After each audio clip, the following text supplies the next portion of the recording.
When a terrified woman flashes a desperate hand signal across a crowded restaurant, most people look away. But Matteo Romano, a man whose world runs on power, control, and calculated silence, sees everything. What begins as a single act of intervention spirals into a deadly game of protection and obsession, where a controlling boyfriend is just the surface of something far darker. Ava Collins wanted to escape. Instead, she stumbled into the path of Chicago's most dangerous protector. Now, with violence closing in and nowhere left to hide, she'll have to decide. Trust the monster who saved her, or face the ones hunting her alone. The rain hammered against the windows of Morello's, turning the glass into rippling sheets of liquid-filled silver. Inside, the restaurant hummed with the low murmur of conversation. There was the clink of expensive silverware against porcelain, and the kind of laughter that only comes from people who've never had to worry about tomorrow. Chandeliers cast warm pools of light over white tablecloths, and somewhere in the back, a piano played something soft and forgettable. Ava Collins sat perfectly still. Her hands were folded in her lap beneath the table, where Tyler couldn't see them shake. "You're not listening to me."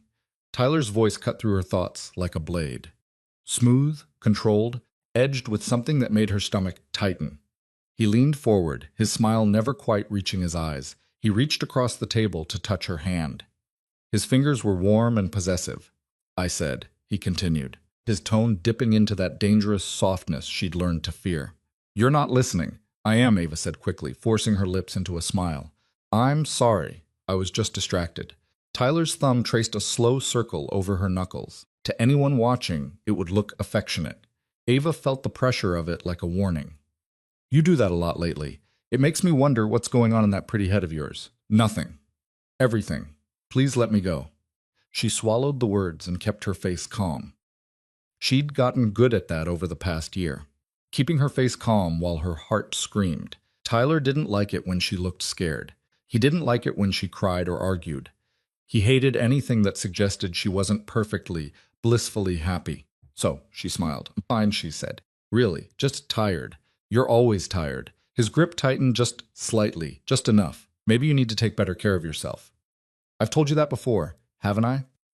And yet, here we are. He released her hand and leaned back in his chair. His gaze swept over her like he was cataloging every flaw, every misstep.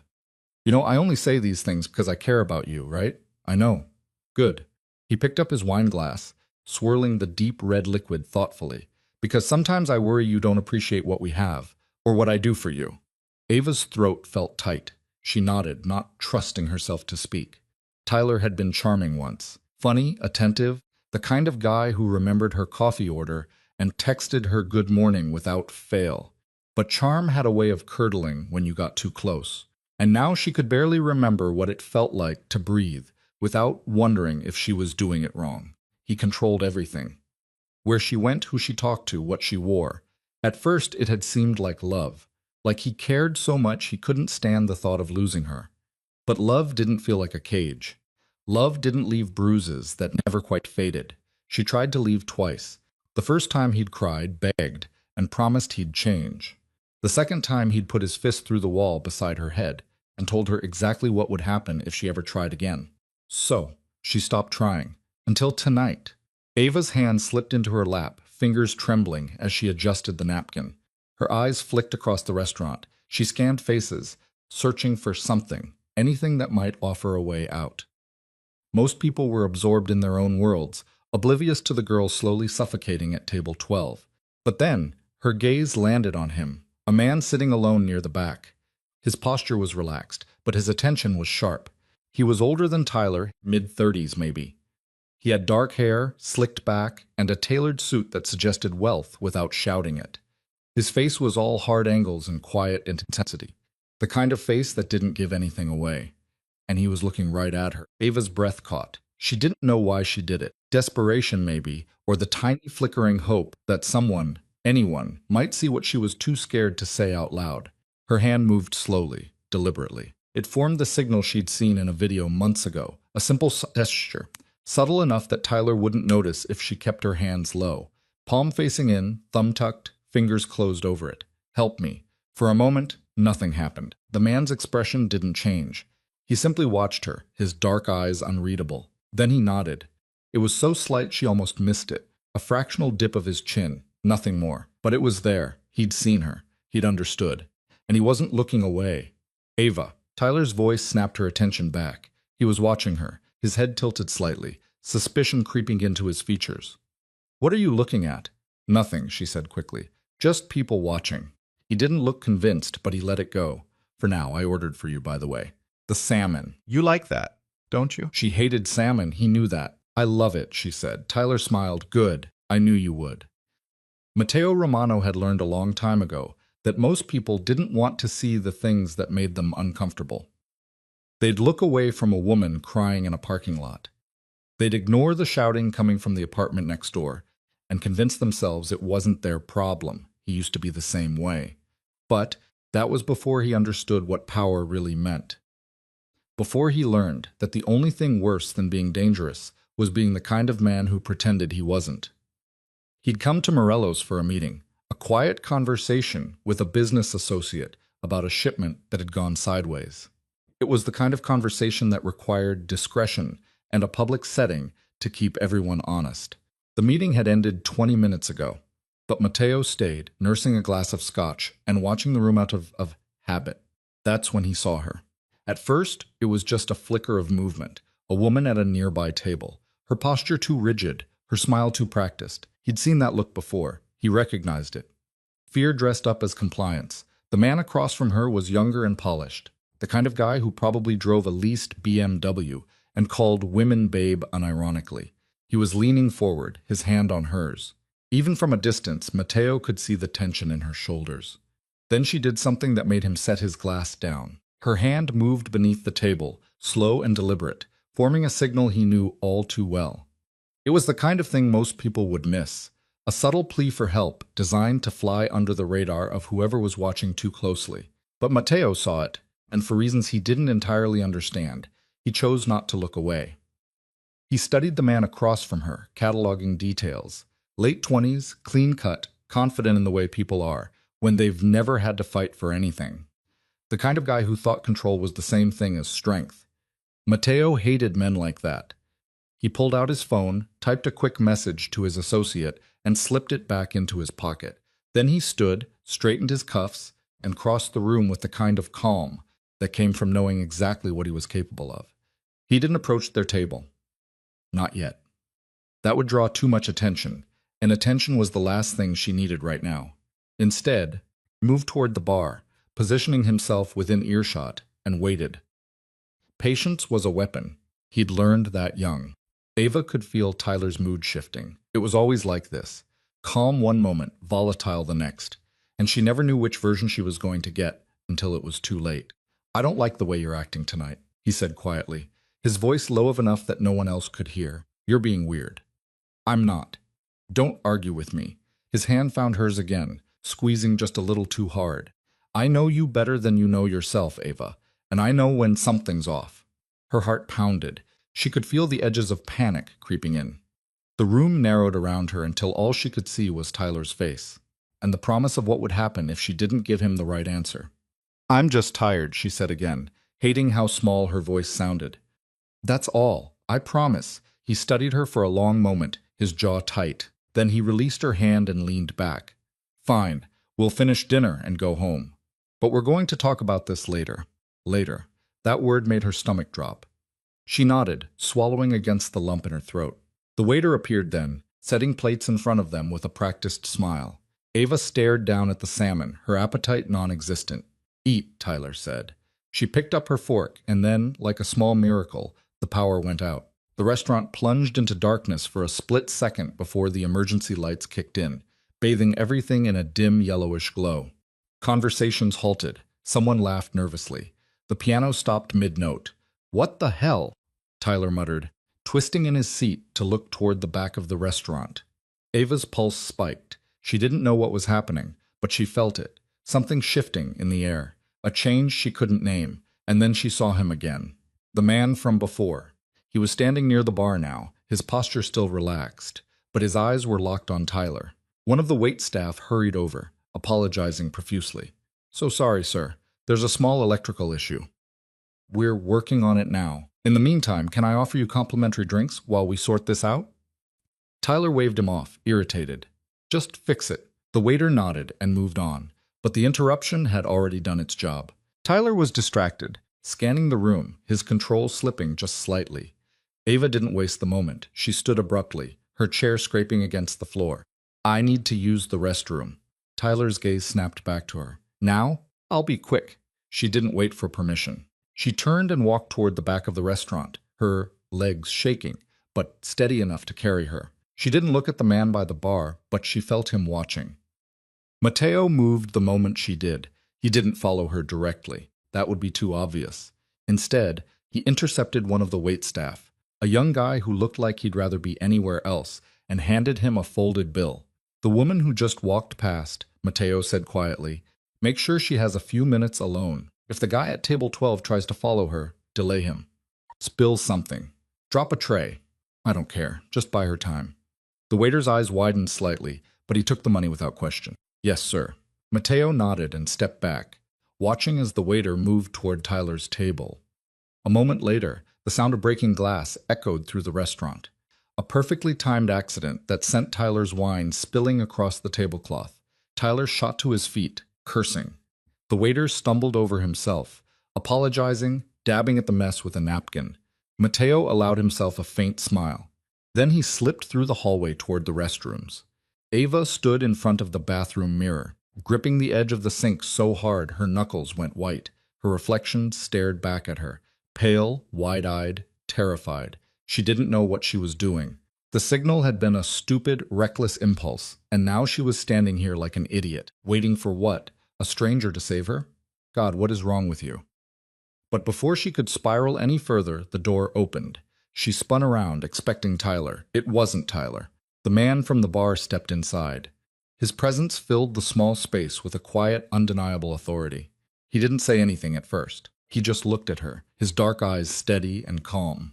You signaled for help, he said finally, his voice low and even. I'm here. Ava's breath hitched. She didn't know whether to feel relieved or more terrified. Who are you?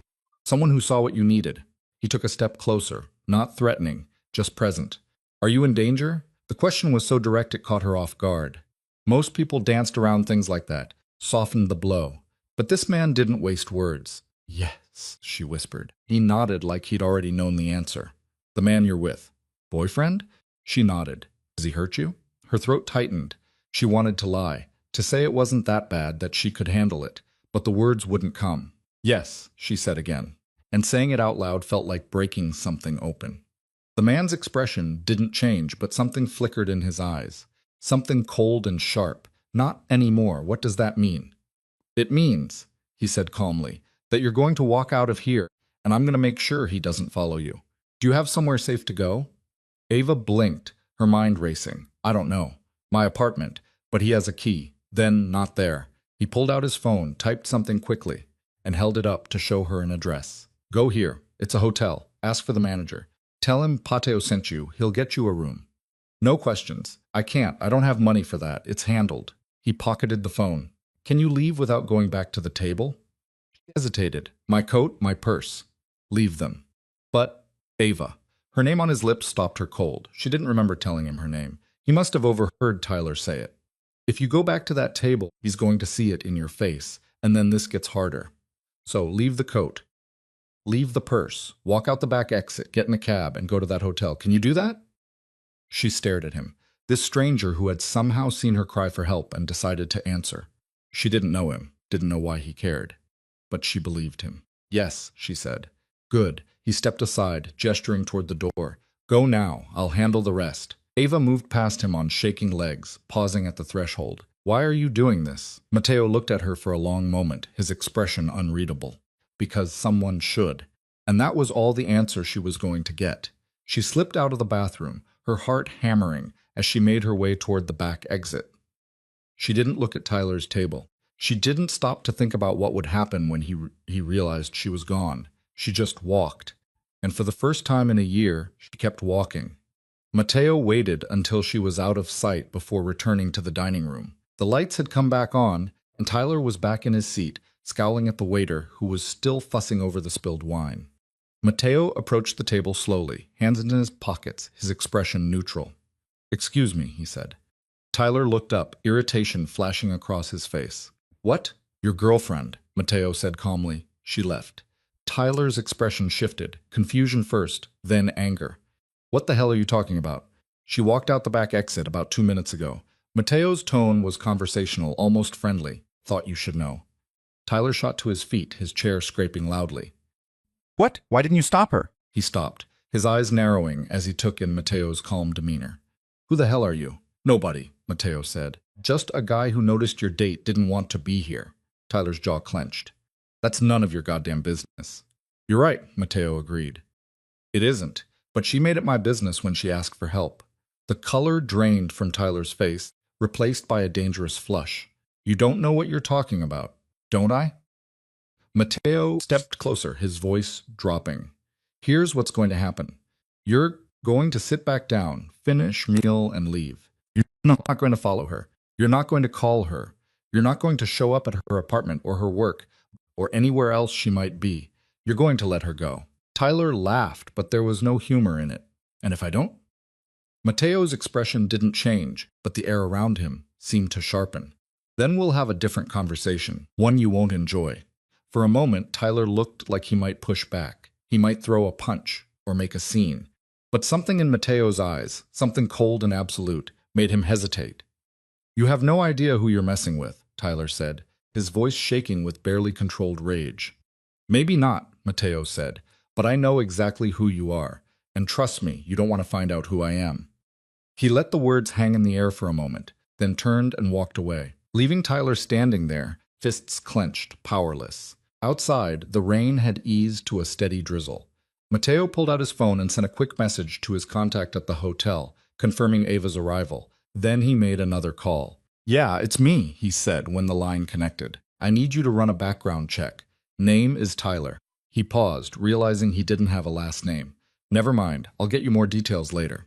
For now, just keep an eye on Morello's. Guy in his late 20s, blonde hair, thinks he's untouchable. If he makes a move, I want to know about it. Understood, the voice on the other end said. Anything else? Mateo glanced back at the restaurant, his jaw tight. Yeah, find out everything you can about him. Who he works for, who he knows.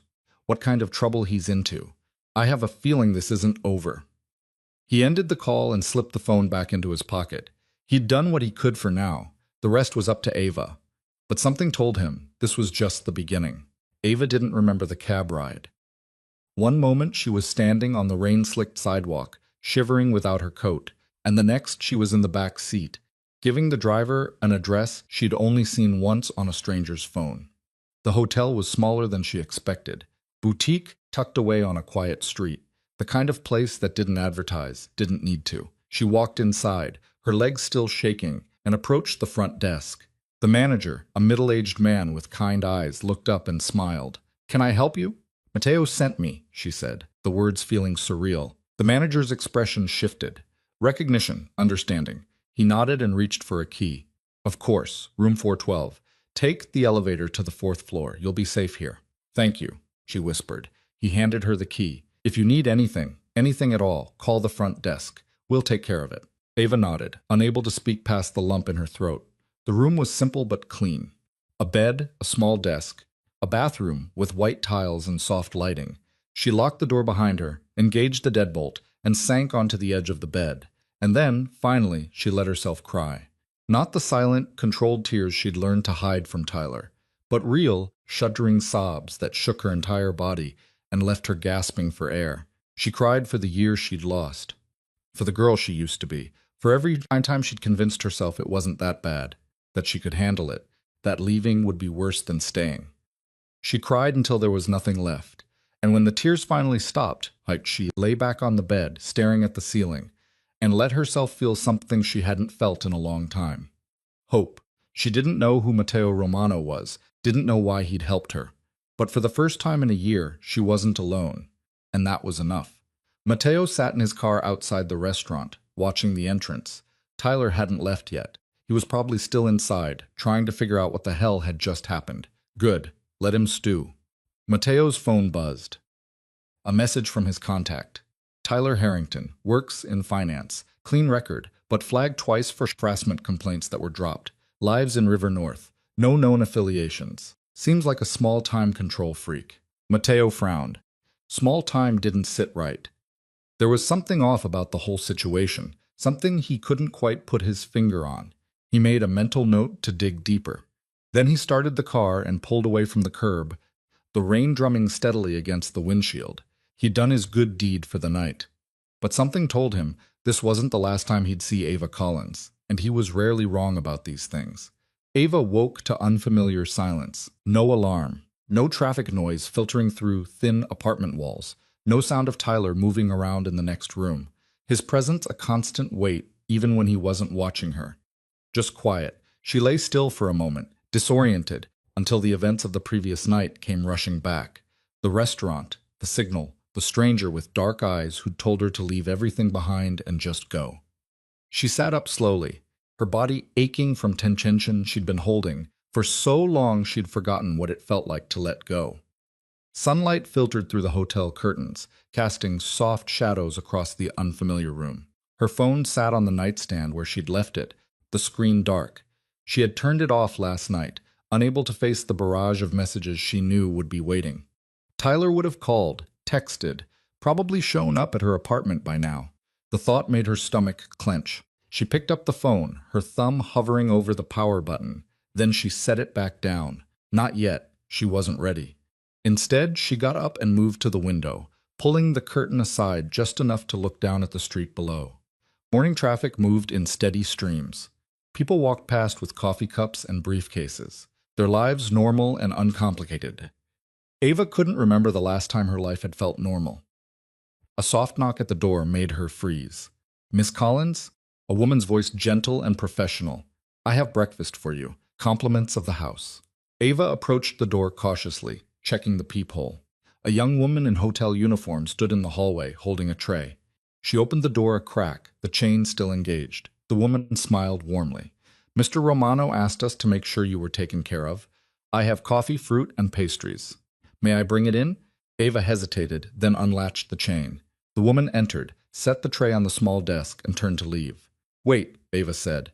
"Mr. Romano, do you know him?" The woman's expression remained carefully neutral. "He's a valued guest. That's all I can say. But he left instructions that you were to have anything you needed. If there's anything else." "No, thank you. This is more than enough." The woman nodded and left, closing the door softly behind her. Ava stared at the tray. Real coffee in a ceramic cup. Fresh strawberries. Croissants that were still warm. It was such a small thing, but it made her throat tight. When was the last time someone had done something kind for her without expecting anything in return? She couldn't remember. She ate slowly, savoring each bite, trying not to think about what came next. Eventually, she'd have to turn on her phone, have to face reality, have to figure out what the hell she was going to do with her life, now that she'd finally run. But, for now, just for a little while longer, she let herself sit in this quiet room and pretend she was safe. The illusion lasted exactly 45 minutes. That's when someone knocked on the door again, harder this time, more insistent. Ava's heart jumped into her throat. She moved to the peephole, her hands shaking. It wasn't Tyler, it was Mateo Romano. He stood in the hallway with the same calm, unreadable expression he'd worn last night, dressed in dark slacks and a crisp, white shirt with the sleeves rolled to his forearms.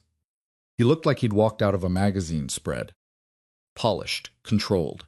Dangerous in a way that had nothing to do with violence, and everything to do with presence. Ava unlocked the door, her pulse racing. "Good morning," Mateo said. "May I come in?" She stepped aside and he entered, his gaze sweeping the room in one quick assessing glance before settling back on her. "Did you sleep?" he asked. "Some. I." She wrapped her arms around herself, suddenly aware that she was still wearing yesterday's clothes, wrinkled and slept in. "I don't know how to thank you for last night. For this." She gestured at the room. "I don't even know why you helped me." "Because you asked," he said simply, "and because men like him only stop when someone makes them. You don't know anything about him. I know enough." Mateo pulled out his phone, tapped the screen, and turned it toward her. "Tyler Harrington, 28, works at Whitmore Financial as a junior analyst, lives in River North. 2 prior harassment complaints filed against him, one by an ex-girlfriend, one by a coworker. Both were dropped after he paid settlements." Ava's breath caught. "How did you know?" "I make it my business to know who I'm dealing with." He pocketed the phone. "The question is, What do you want to do about it? I don't understand.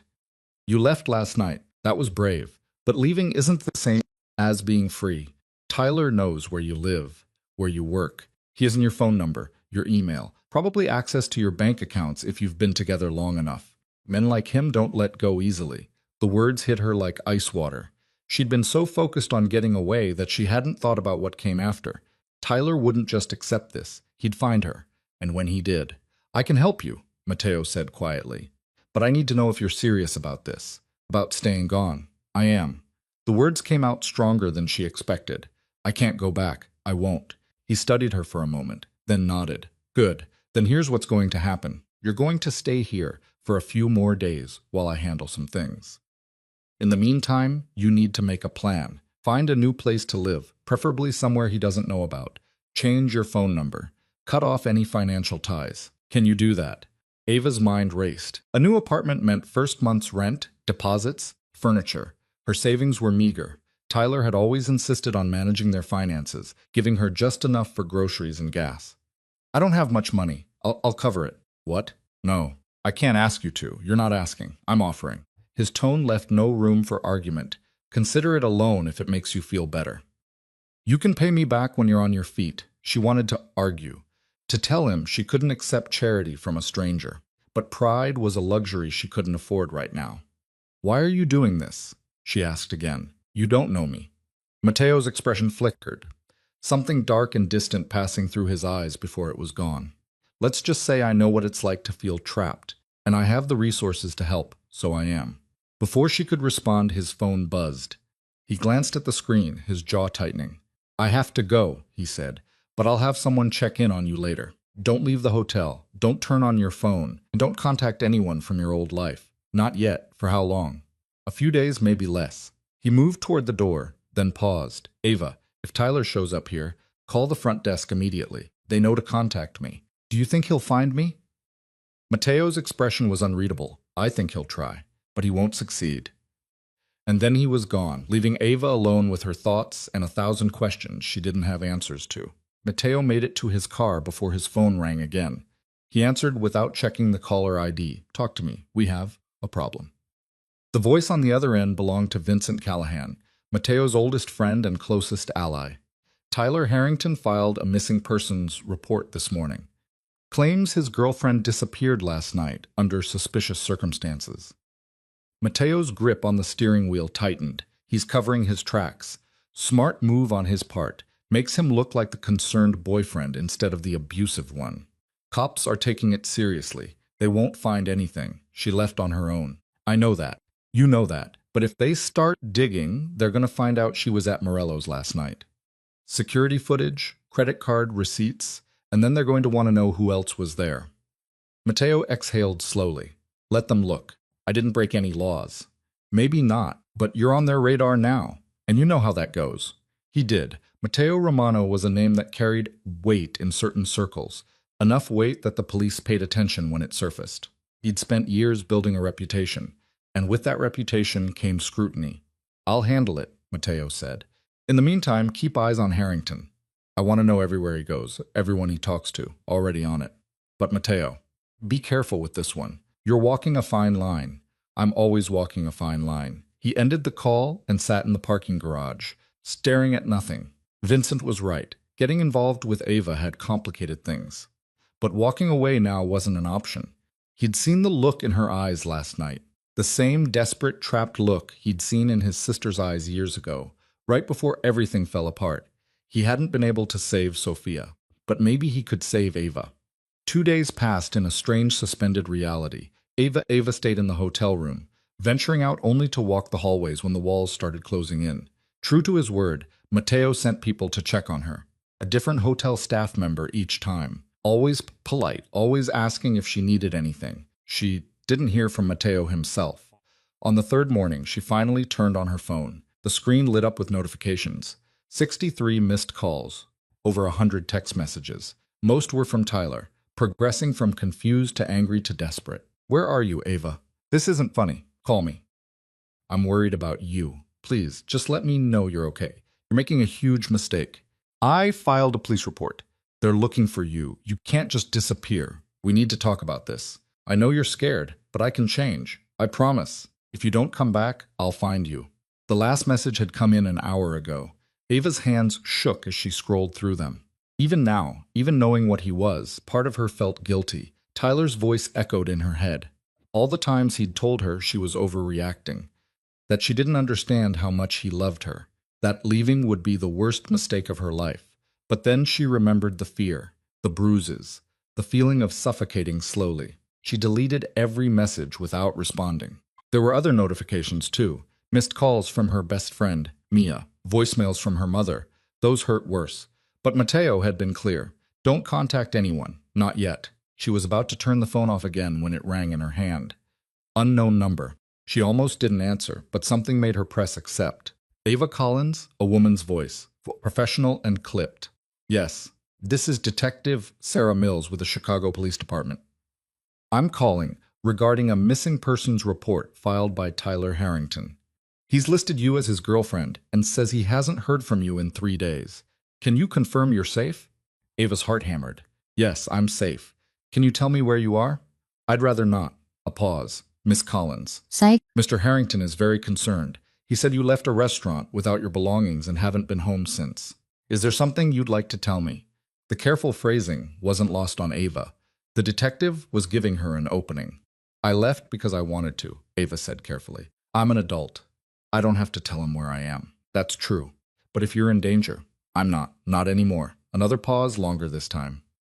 Miss Collins, if you're being coerced or threatened, I'm not. I just needed to get away. That's all. All right. The detective's tone shifted slightly. Softer now. If you change your mind or if you need help, here's my direct number. She rattled off the digits. Ava didn't write them down. Thank you, she said, but I'm fine. She hung up before the detective could ask anything else. Her hands were still shaking when someone knocked on the door. She checked the peephole, expecting another hotel employee. It was Mateo. She opened the door and he stepped inside, his expression grim. The police called you, he said. It wasn't a question. How did you know? Because I just got off the phone with a very irritated detective who wanted to know why a person of interest was staying in a hotel I own. Ava's stomach dropped. You own this hotel? One of several investments. He waved it off like it didn't matter. What did you tell her? That I'm safe, that I left on my own. That's it? Good. He moved to the window, looking out at the street below. Tyler's escalating. Filing the police report was just the beginning. He's been calling your workplace, your friends, anyone who might know where you are. How do you know that? Because I'm watching him. Mateo turned to face her. And what I'm seeing concerns me. What do you mean? Tyler Harrington isn't just some controlling boyfriend. He's connected. Ava frowned. Connected to what? To people who don't like questions. People who have resources. Mateo pulled out his phone, brought up a photo, and showed it to her. This was taken yesterday. Tyler having lunch with a man named Marcus Delra. Recognize him? Ava studied the photo. 2 men sitting at an outdoor cafe, leaning close in conversation. She didn't recognize the second man. Older, silver-haired, expensively dressed. No. Who is he? He's a fixer, the kind of person you call when you have problems that need to disappear.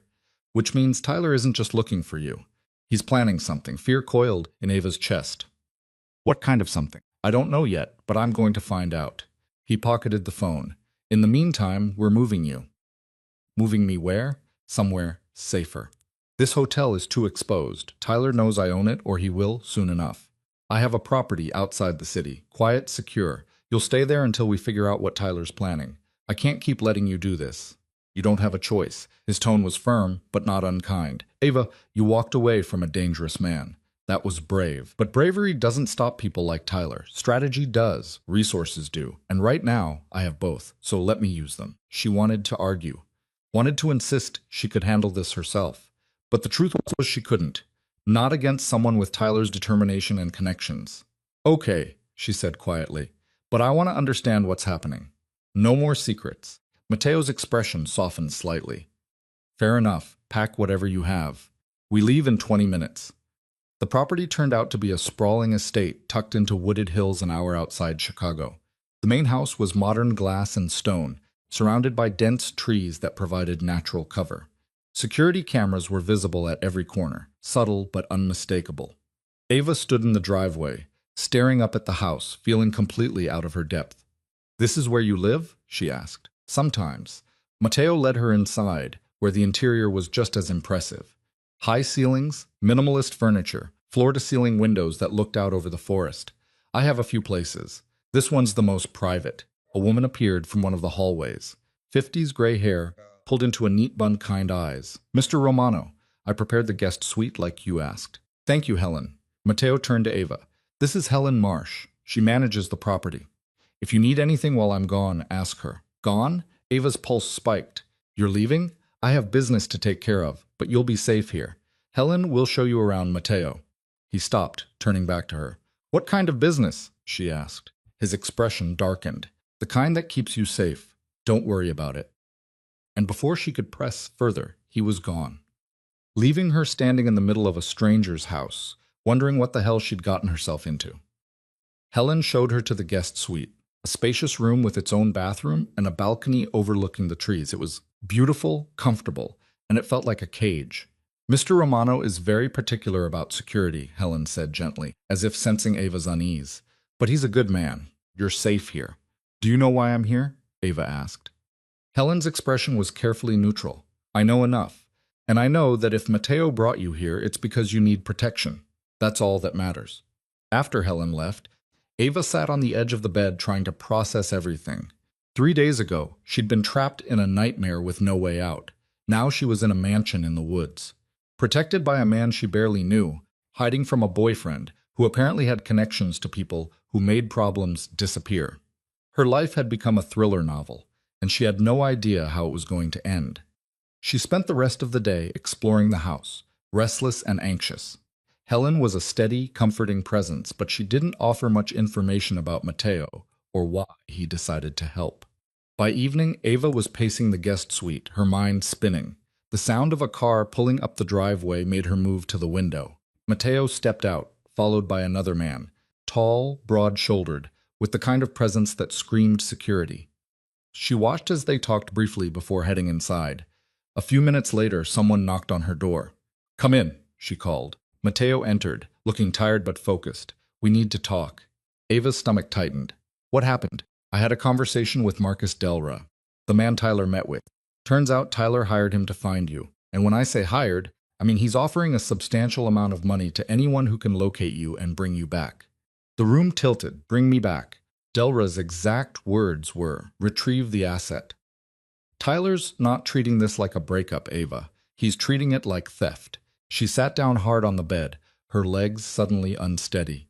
"What does that mean?" "It means we're not dealing with a jilted boyfriend anymore. We're dealing with someone who thinks he owns you. And people who think like that don't stop until they get what they want. So what do we do?" Matteo's jaw tightened. "We make sure he doesn't get what he wants. I'm putting more security on the property. Vincent, the man who came in with me, will be staying in the guest house. No one gets in or out without my knowing about it." "This is insane." Ava pressed her hands to her face. "How did my life turn into this?" Matteo crouched in front of her, his dark eyes steady. "Because you had the courage to ask for help, and because Tyler underestimated what happens when someone says no to him.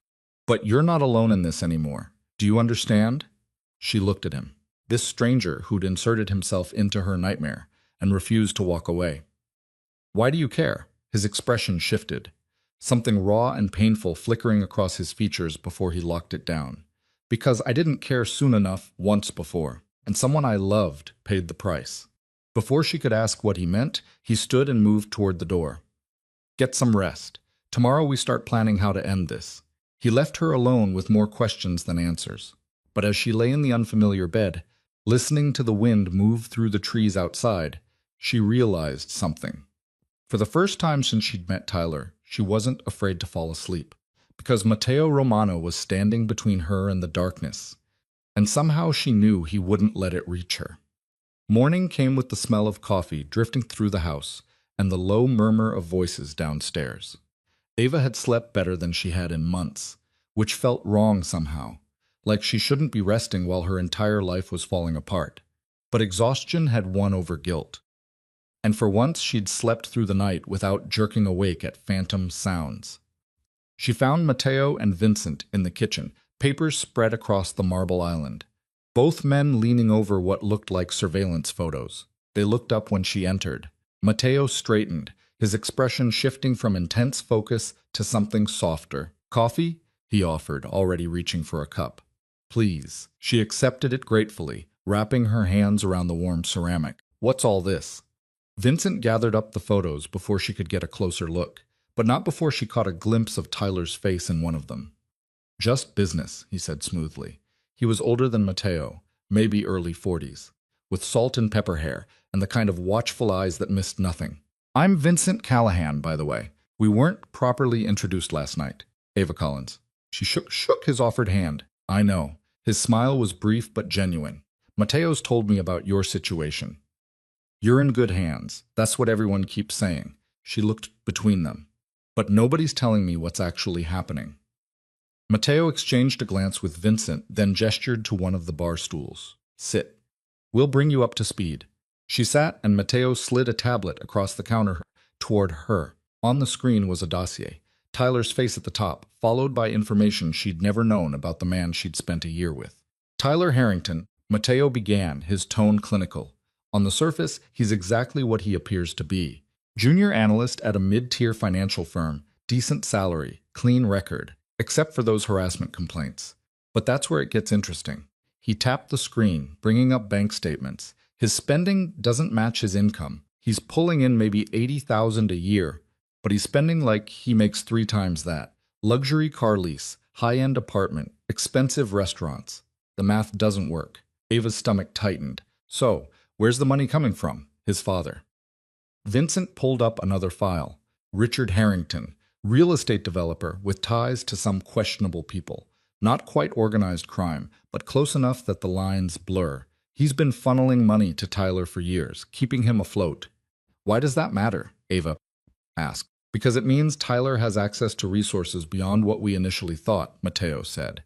"And it means his obsession with finding you isn't just about control. It's about image. His father's world doesn't tolerate weakness, and letting you walk away makes Tyler look weak." The coffee turned bitter in her mouth. "So, this is about his ego partly, but there's more." Mateo brought up another photo. Tyler and Marcus Delra again, this time joined by a third man. "This was taken 2 days ago. The man on the right is Leonard Chen, private investigator. Specializes in finding people who don't want to be found. Tyler's not just throwing money at the problem. He's assembling a team." Ava's hand started to shake. She set the coffee down before she spilled it. "What do they know?" "Not much yet. Chen's good, but we're better. We've been feeding him false information. Credit card charges in Minnesota, a hotel reservation in Milwaukee, buying you time while we figure out the next move." "Which is what exactly?" She heard the edge in her own voice. The fear she was trying to keep locked down. "I can't hide here forever." "No," Mateo agreed. "You can't. Which is why we're going to draw Tyler out." Vincent leaned against the counter, arms crossed. "There's a charity auction next week at the Sinclair Hotel. Big event, lots of wealthy donors, security everywhere. Tyler's father always attends, which means Tyler will be there too. It's the perfect opportunity." "Opportunity for what?" "To make him think you'll be there," Mateo said. "We'll leak information that you're planning to attend. Make it look like you're trying to move on. Establish yourself publicly. Tyler won't be able to resist. He'll come looking for you." His pulse spiked. "You want to use me as bait?" "No." Mateo's voice was firm. "I want to use the idea of you as bait. You won't actually be there. We'll have someone who looks like you from a distance. Just enough to get Tyler to make a move in a controlled environment where we can document everything. His harassment, his attempts to approach you, all of it on camera with witnesses. It gives you leverage. Leverage for what? A restraining order that actually sticks. Evidence if you ever need to press charges. Proof that you're not the one causing problems. He is." Mateo's expression was intense, focused. "Right now, it's your word against his. We need to change that." It made sense, cold, strategic sense. But the thought of being anywhere near Tyler, even by proxy, made her skin crawl. "What if something goes wrong?" she asked quietly. "It won't." There was absolute certainty in Mateo's voice. "Vincent and I will be there. We'll have security in place. And if Tyler even looks like he's going to cause a scene, we shut it down." Vincent nodded. "We've done this kind of thing before. Trust me, we know what we're doing." Ava looked between them. These 2 men who'd inserted themselves into her nightmare like guardian angels with questionable methods. "And what do I do while all this is happening?" You stay here, Mateo said. Safe, out of sight. And you let us handle Tyler. She wanted to argue, to insist she should be part of whatever plan they were concocting. But the truth was, she was terrified. The thought of facing Tyler again, even in a controlled environment, made her want to crawl out of her own skin. Okay, she said finally, but I want updates. I want to know what's happening as it happens. Done. Mateo collected the tablet, his expression softening slightly. I know this is hard. But you're going to get your life back. She wished she could believe him. The next few days passed in a strange, suspended rhythm. Ava spent her time exploring the property, reading books from Mateo's extensive library, and trying not to think about what was coming. Helen was a constant, gentle presence, bringing meals and making quiet conversation that never veered into territory Ava wasn't ready to discuss. Mateo came and went at odd hours, always with Vincent or other men she didn't recognize. She caught glimpses of conversations, heard fragments of plans being made. It was clear that whatever Mateo did for a living, it wasn't just real estate and hotel ownership. On the third evening, she found him alone in his study, staring at a computer screen with an intensity that made her hesitate in the doorway. Can I come in? She asked. He looked up, and something in his expression shifted, the hardness fading into something more human. Of course. She entered, taking in the room. Dark wood, leather chairs, walls lined with books, and what looked like architectural drawings. It was elegant and masculine and somehow lonely. Can't sleep? Mateo asked. Too much in my head. She moved to the window, looking out at the darkened forest. I keep thinking about what you said the other night, about someone you loved. She felt him tense behind her, the silence stretching. You don't have to tell me, she said quickly. I want to understand why you're doing this, really doing this. For a long moment she thought he wouldn't answer. Then she heard him stand, move closer. I had a younger sister, he said quietly, Sophia. She was bright, funny, too trusting for the world we grew up in. Ava turned to face him. In the dim light, Mateo's expression was raw in a way she'd never seen before. When she was 22, she met someone. Charming guy, successful. Treated her like she was the center of the universe. By the time we realized what he really was, it was too late. He'd isolated her from everyone who cared about her, made her dependent on him. And when she tried to leave, his jaw tightened, and Ava saw his hands curl into fists. He killed her, made it look like an accident, and I couldn't prove otherwise. The words hung in the air, heavy and brutal. Mateo, Ava whispered. I'm so sorry. I was too late to save her. His eyes met hers, dark and haunted. But I wasn't going to be too late to save you. Something shifted in Ava's chest. Understanding connection. A shared recognition of trauma that bound strangers together. She reached out without thinking, placing her hand on his arm. Thank you, she said softly. For seeing me, for not looking away. He covered her hand with his, and for a moment they just stood there. Two people carrying wounds they'd never asked for. Then Mateo's phone buzzed, shattering the moment. He glanced at the screen and his expression hardened back into business. Vincent's here. We need to go over final details for the auction. He looked at her. Will you be all right? I'll be fine. She managed a small smile. Go do whatever mysterious, vaguely concerning thing you do.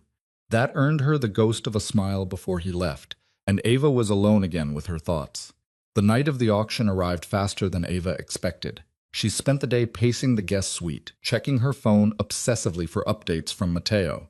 He'd promised to keep her informed, and true to his word, messages came through at regular intervals. In position. Everything's on schedule. Tyler just arrived with his father. He looks agitated.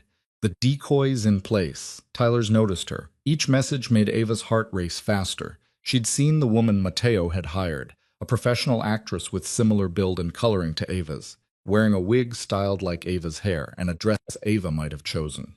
From a distance in a crowded ballroom she'd pass. But up close, Tyler would know.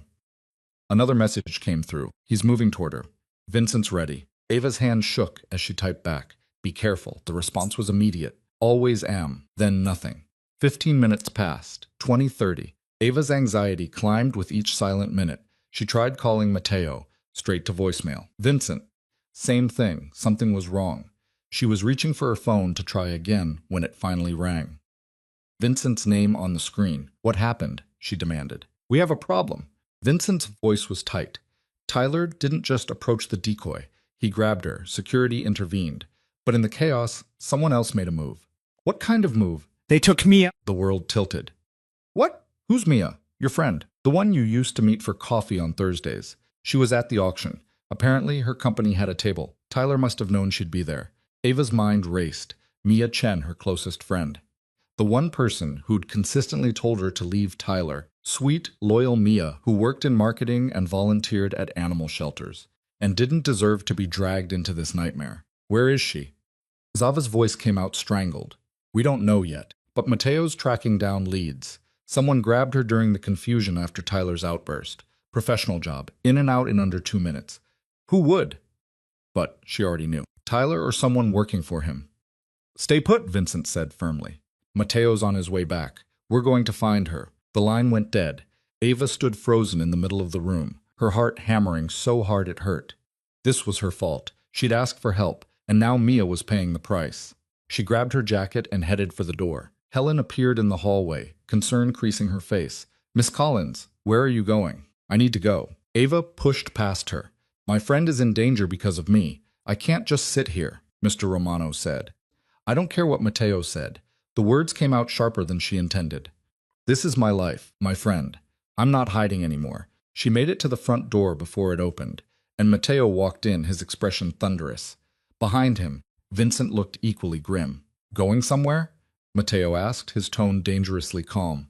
You should have told me Mia would be there, Ava shot back. I could have warned her. Could have.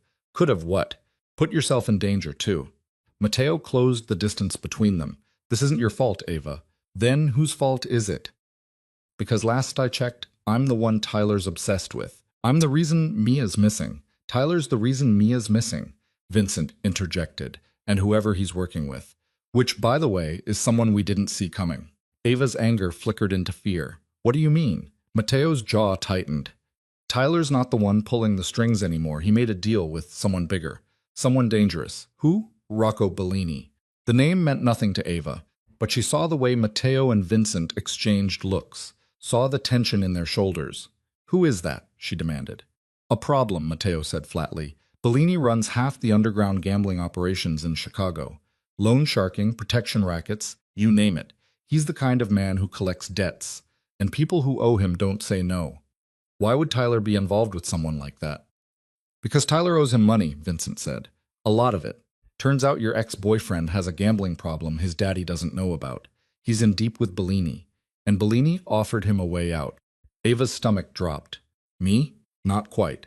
Mateo pulled out his phone, showed her a text message. This came through 10 minutes ago. The message was short and brutal. You want the friend back? Bring Ava Collins to the Meridian building. Warehouse 5, midnight. Come alone or she dies. Ava's knees went weak. Mateo caught her arm, steadying her. We're not doing that, he said firmly. It's a trap. I don't care. Ava pulled away from him. That's Mia. She's there because of me. I'm not letting her die. And I'm not letting you walk into a death trap. Mateo's voice was steel. Bellini doesn't want you, Ava. He wants leverage against me. That stopped her. What?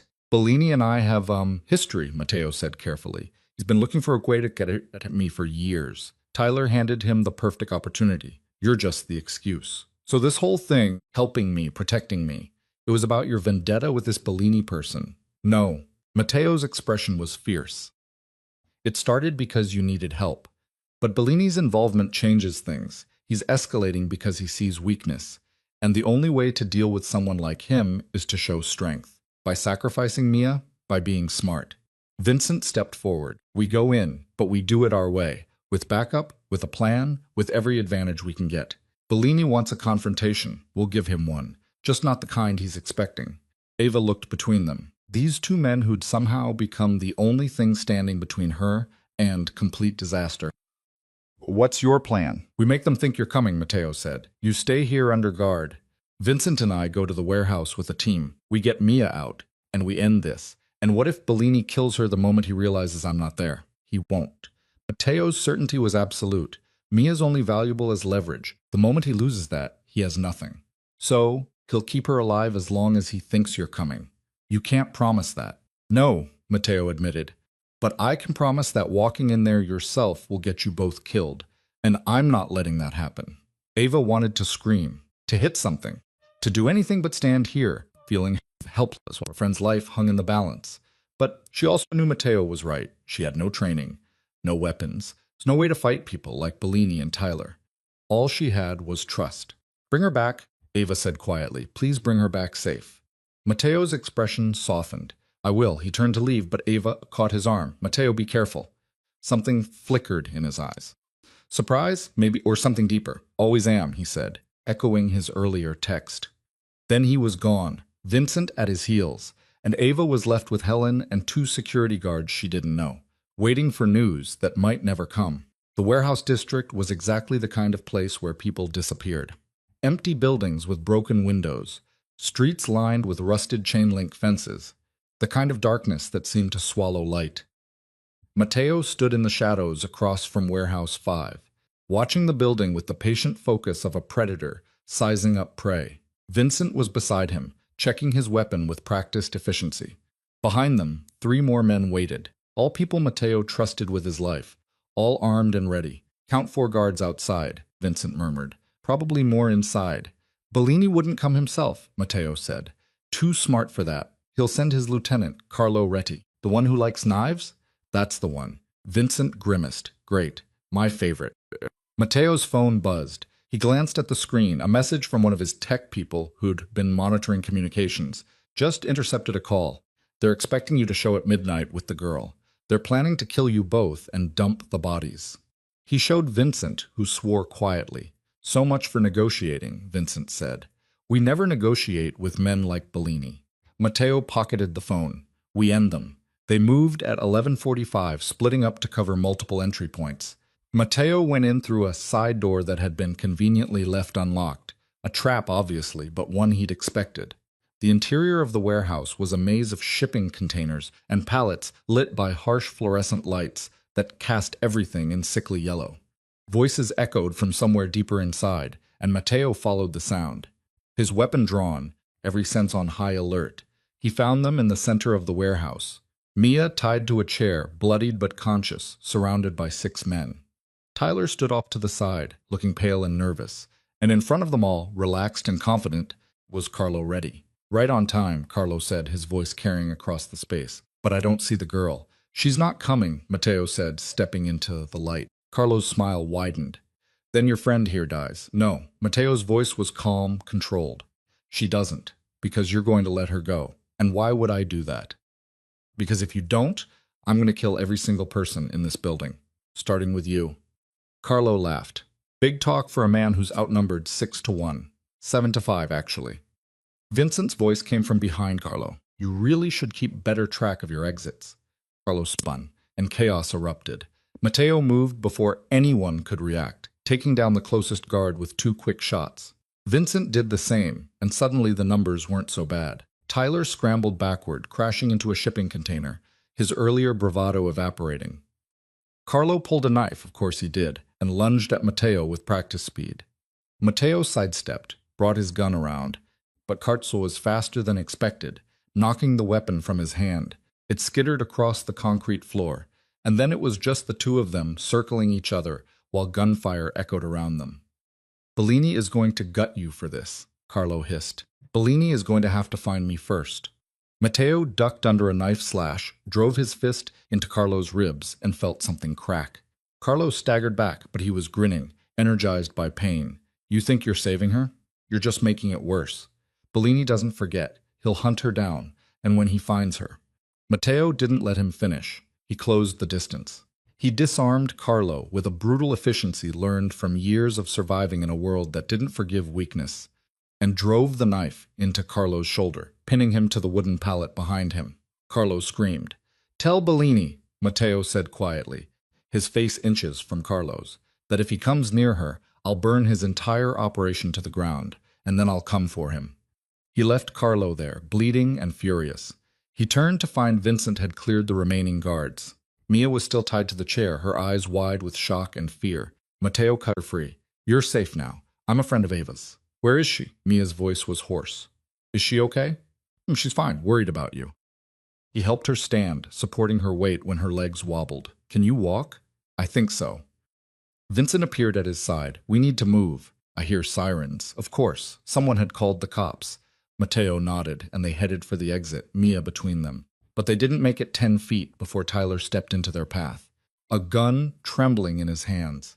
"You're not taking her," Tyler said, his voice shaking. "This is all your fault. If you hadn't interfered, Ava would still be with me. Everything would be fine." "Put the gun down," Mateo said calmly. "No, no. I'm done taking orders. I'm done being the one who loses." Tyler's finger tightened on the trigger. "You took her from me, so I'm taking everything from you." He wasn't aiming at Mateo. He was aiming at Mia. Time slowed. Mateo saw Tyler's finger move, saw the decision crystallize in his eyes. There was no time to draw his own weapon, no time to get between them. But Vincent was faster. The shot echoed through the warehouse, and Tyler dropped like a puppet with cut strings, the gun clattering from his hand. He hit the ground hard, clutching his legs, screaming. "Move," Vincent said tersely. They ran. Behind them, police sirens wailed louder, closer. They burst out of the warehouse into the cold night air, where one of Mateo's men waited with the car. They piled in, Mia in the back seat, and the driver peeled away as the first police cruiser rounded the corner. Mateo looked back once, saw the warehouse lit up like a beacon, saw officers swarming the building. Tyler would survive. Carlo would survive. But the message had been sent, and Bellini would hear it. They drove in tense silence until they were miles away, finally pulling over in an empty parking lot. Mia was shaking, tears streaming down her face. Mateo gave her space while Vincent made calls, cleaning up the mess they'd left behind. "Is it over?" Mia finally asked. Mateo wanted to say yes, wanted to promise her that the nightmare was done, but he'd learned a long time ago not to make promises he couldn't keep. "For now," he said, "but we need to get you somewhere safe, and then we need to make sure Bellini understands that this ends here." Mia nodded, wiping at her eyes. "Ava. I need to see Ava." "Soon," Mateo promised. First, let's make sure you're okay." But as he said the words, his phone buzzed with a new message. Unknown number. "You made a mistake tonight, Romano. The girl lives. Your friend lives. But this isn't over. Bellini doesn't forget, and neither do I." Mateo stared at the message, his jaw tight. No, it wasn't over, but it would be. One way or another, he was going to end this. The car pulled up to the estate just after 2 in the morning, and Ava was already at the door before the engine cut off. She'd been waiting for hours, pacing the entryway despite Helen's gentle insistence that she try to rest, checking her phone obsessively for updates that came in agonizing intervals. When Mia stepped out of the back seat, bruised and shaking, but alive, Ava's legs nearly gave out. "Mia." The name came out as a sob. She rushed forward, and Mia met her halfway. They collided in a fierce embrace that felt like the only solid thing in a world that had tilted completely off its axis. "I'm so sorry," Ava whispered against Mia's hair. "I'm so sorry." "Don't." Mia pulled back, her face streaked with tears and dirt. "This isn't your fault. None of this is your fault." But it felt like her fault.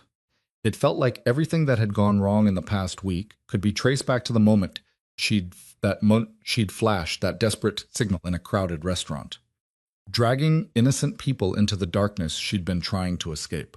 Mateo stood by the car watching them, with an expression Ava couldn't quite read. His shirt was torn at the shoulder, and there was blood on his hands. Not his own, she hoped, but his eyes were steady, calm, like he'd just come back from a business meeting instead of a gunfight. "Get her inside," he said quietly to Vincent. "She needs medical attention." "I'm fine," Mia protested. But her voice was weak, and she was leaning heavily on Ava. "You're not fine," Mateo said, his tone leaving no room for argument. "Helen, call Dr. Morrison. Tell him we need a house call." Helen disappeared into the house without question. Vincent guided Mia inside, Ava following close behind. She looked back once at Mateo, caught his eyes, and mouthed, "Thank you." He nodded once, then turned away to make a call, his voice low and urgent as he disappeared into the darkness beyond the driveway lights.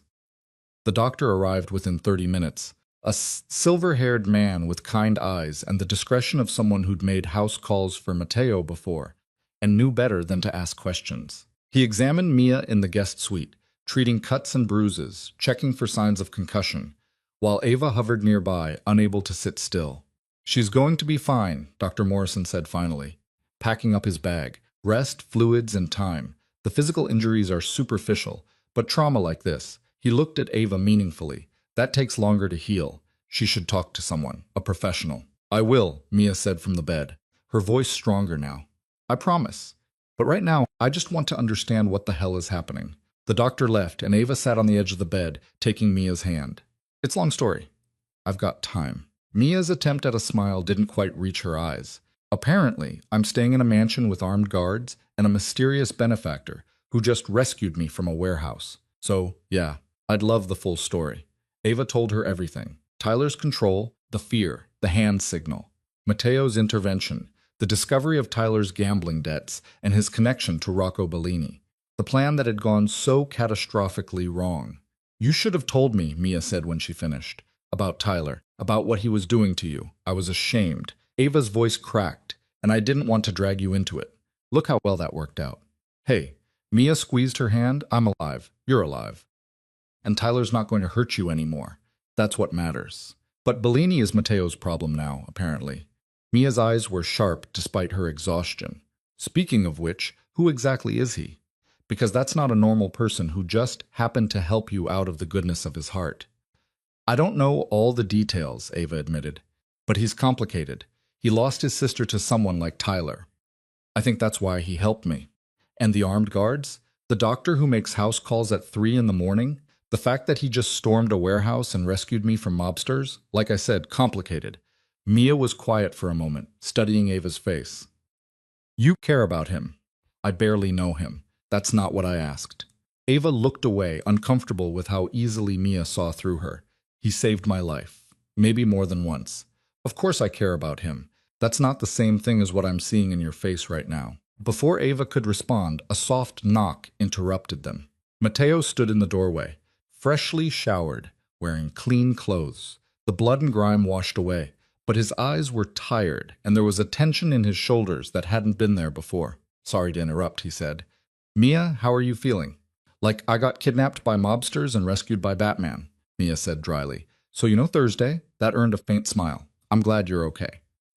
And I'm sorry you got pulled into this. Ava told me why. About Bellini, Mia's expression sobered. Is it over? Really over? Matteo's jaw tightened. Not yet, but it will be. What does that mean? Ava asked, fear creeping back into her voice. He stepped into the room, closed the door behind him. It means Bellini is not going to let this go.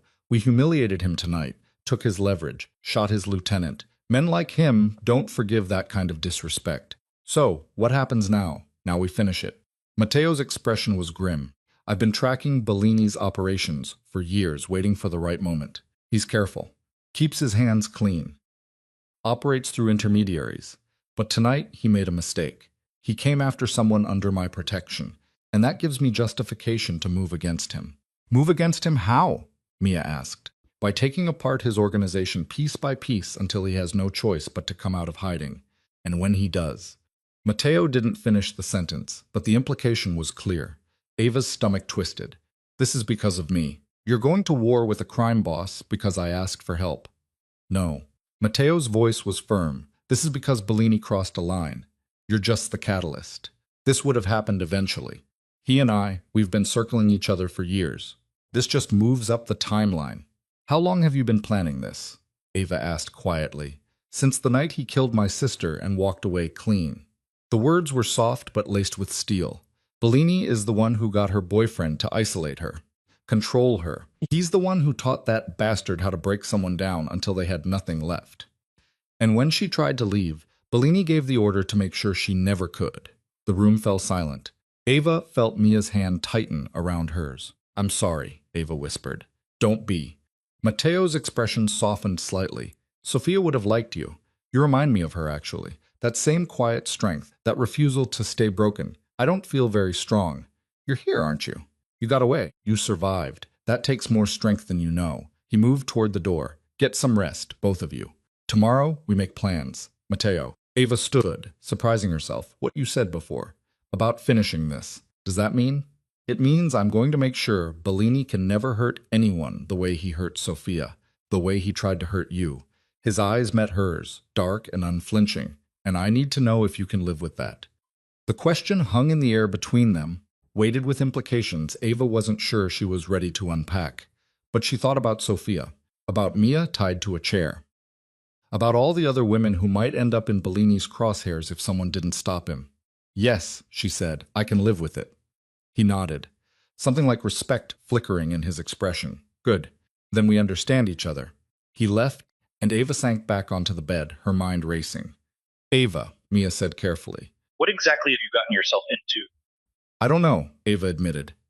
But I don't think I can walk away from it now. Do you want to? Ava thought about it. Really thought about it. A week ago, all she'd wanted was to escape Tyler and rebuild some semblance of a normal life. But normal felt like a distant memory now. And the idea of walking away from Mateo, from this strange, intense connection that had formed between them, felt impossible. No, she said finally. I don't think I do. Mia was quiet for a long moment. And I guess we're in this together. You don't have to be. You could leave. Go somewhere safe and let me face this alone. Not a chance. Mia's expression was fierce despite her injuries. You're my best friend.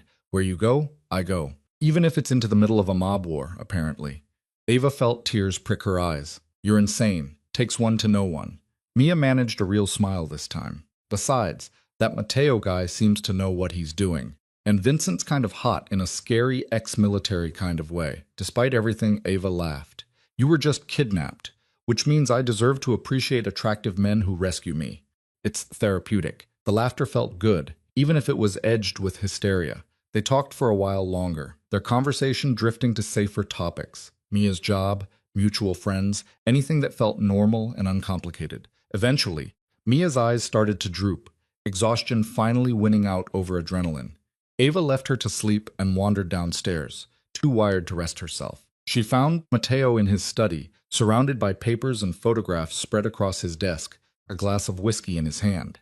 Can't sleep either, she asked from the doorway. He looked up, and some of the tension in his expression eased. Too much to plan. Can I help? You should be resting. I've been resting for days. I want to be useful. She stepped into the room, closing the door behind her. Please, let me do something. Mateo studied her for a long moment, then gestured to the chair across from his desk. All right, but you're not going to like what you see. She sat, and he turned the photographs toward her. They showed buildings, people she didn't recognize. Surveillance shots that looked like they'd been taken over months or years. These are Bellini's operations, Mateo explained. Gambling dens, loan sharking headquarters, warehouses where he stores product. He's got his fingers in everything. Drugs, weapons, human trafficking. The warehouse where we found Mia was just the tip of the iceberg. Ava's stomach turned. And you're going to shut them all down? Not all at once. That would be suicide. But systematically, methodically. I've got allies. People who owe me favors. Law enforcement who want Bellini gone as much as I do. We hit him where it hurts. Cut off his revenue streams. Turn his people against him. And when he's weak enough, isolated enough, we take him down for good.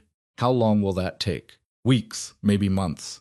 Matteo's expression was grim. Bellini's been building this empire for 20 years. Taking it apart won't be quick or easy. And what do I do while you're doing all this? You stay safe. You stay hidden. You let me handle the dangerous parts. Ava shook her head. I can't just sit around waiting while you risk your life. Not after everything you've done for me. Ava, no. Listen. She leaned forward, her voice intense. I know I'm not trained like you.